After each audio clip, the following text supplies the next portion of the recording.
To the kitchen to begin our St. Patrick's Day festivities with Patrick himself. Over you. All right, Aurora White and Chrissy Tech from Whole Foods are in the kitchen here, and what are we making? Spaghetti and meatballs today, probably on St. Patrick's Day? No, we are actually making corned beef and cabbage rolls. It's a nice, different way of having corned beef and cabbage. That's pretty appropriate for the day, right? Mm-hmm. Even at breakfast time, it's appropriate to eat this on St. Patrick's Day. All right, tell me about the ingredients.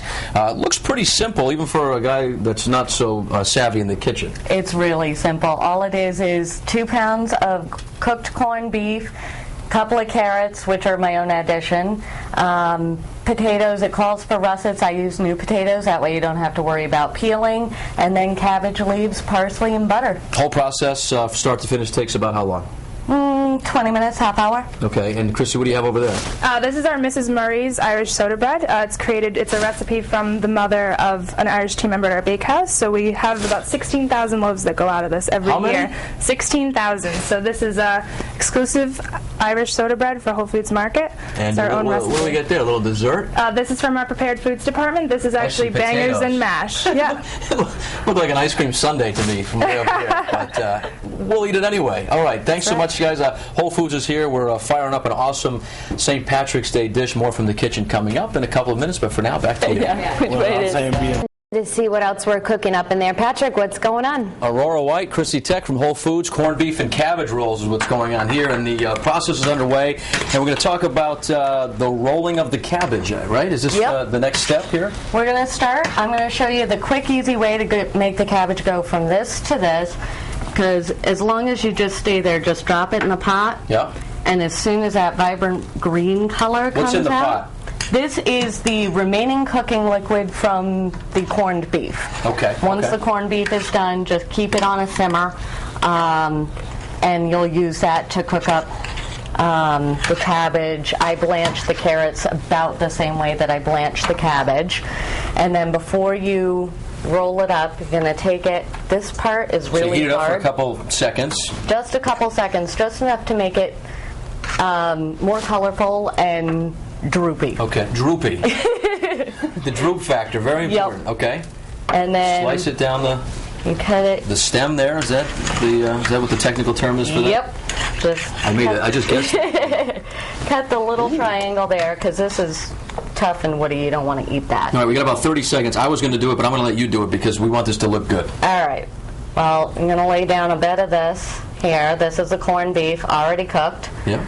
And then this is one of those fun things where you get to play with your hands. Oh, the mushy mashed potatoes. Mm-hmm. The carrots are in there. And already done carrots. Onions. They're in there. The leftover onions from, again, the boiling. Yeah, roll it up. And then roll it up, tuck the sides in. And it's a burrito. No, I'm kidding. And then you can lay it in there. And I found right in this pan here, you can do 4, and it looks like a 4-leaf clover. All right, we're going to eat these in about 15 minutes. Elizabeth's going to be in the kitchen. She gets the fun part today. She gets to come back and hang out with you when it's time to start sampling. More from the kitchen, from the with the folks from Whole Foods coming up in a bit. Back to you guys. All right, for NC. Welcome back to the Road Show this morning in the kitchen. The party continues. We're making what else? Corned beef and cabbage. But you guys also made some bangers and mash. Yes. Bangers and mash. Tell me a little bit about what's bangers and mash. That is an Irish sausage and mashed potato and gravy. Our prepared foods department has done this up. It's really good. And is it like traditionally a breakfast menu item? It can be had for breakfast. When I was living in London, breakfast, lunch, anytime. Anytime. Now tell me what you guys did. This is an interesting recipe because what you actually did was you steamed the cabbage and then you wrapped the corned beef inside, right? Yep, the corned beef and then the potatoes and carrot. The mashed potato and carrot mixture is there. And then you just bake it in an oven at 350 for 45 minutes. I feel like my grandmother. There's no ding. It's just an internal process. And it's done now. I think it's done. Well, great. Let's take a look. And it really does look heavenly. Now, you know what I was asking before was I was curious, what does it mean to be corned beef? I mean, what is the corning of the corned beef? I'm going to let you take that one. I mean, the corning is a brine. Okay. So basically, you're curing the beef in a brine? Yeah, and exactly. And we do it in-house in our own meat department. And what's really different about our corned beef is that traditionally in a conventional supermarket it's going to use preservatives, whereas we don't use any of that. So a lot of customers, when you buy corned beef, you're thinking, oh, this is really salty, I don't like the taste, and that preservative can actually do that. So in our house we just use all natural ingredients, and to keep the beef looking nice and red we actually use beet juice rather than an artificial red dye, so that it enhances the color. That's interesting. Why the dye in the first place? It just enhances the color to make it really pop on the dish. Gotcha. Very interesting. And actually, if you wanted to go to Whole Foods and have this for dinner, you could pick up a prepared dish tonight, right? Absolutely. Not only do we have it available in our prepared foods department already made up, we have the bangers and mash and the corned beef, but you can buy the corned beef made up and all you have to do is boil it. Oh, that's great. Now, what is it a difficult process? Because I would imagine, when I think corned beef and cabbage, I don't usually even know where to start, because you only make it typically once a year. But how hard is this to prepare? This was a lot easier than I was originally expecting it to be. Really, even for you? Even for me. I mean, the classic boiled dinner, it's just throw the beef in, throw the veggies in, let it go for 3 hours.